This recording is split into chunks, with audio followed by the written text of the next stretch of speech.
대법원 양형위원회가 아동 청소년 성착취물을 상습 제작한 범죄에 대한 형량을 대폭 높이기로 했습니다.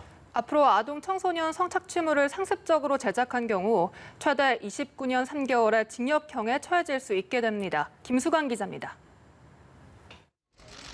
아동 청소년 성착취물을 제작해 배포하는 디지털 성범죄자에게 중형을 선고하는 새 양형 기준안이 마련됐습니다. 상습적으로 아동 청소년 성착취물을 제작한 경우 최소 10년 6개월부터 최대 29년 3개월의 징역형을 선고받을 수 있습니다. 그동안 이 범죄는 무기 또는 징역 5년 이상의 법정형만 있고 양형 기준이 없어 재판부에 따라 판결이 제각각이란 지적이 제기돼 왔습니다. 이 밖에 아동 청소년 성착취물을 영리 등의 목적으로 여러 차례 판매한 경우 최대 징역 27년, 여러 번에 걸쳐 배포한 경우도 최대 징역 18년까지 선고가 가능하도록 했습니다. 구매자에 대한 처벌 역시 징역 6년 9개월까지 선고받을 수 있게 강화됐습니다.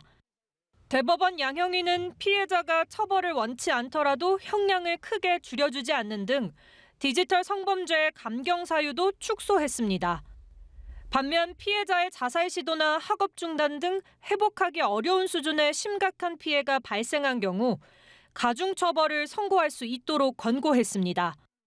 몰카 범죄에 대해서도 상습범은 최대 징역 6년 9개월까지, 음란물에 유명인 얼굴을 조합하는 딥페이크 방식의 허위 영상물 편집 반포에 대해서는 5년 7개월 15일까지 선고하도록 했습니다.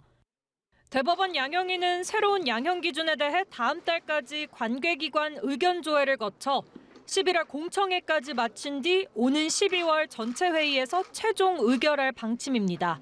연합뉴스TV 김수강입니다.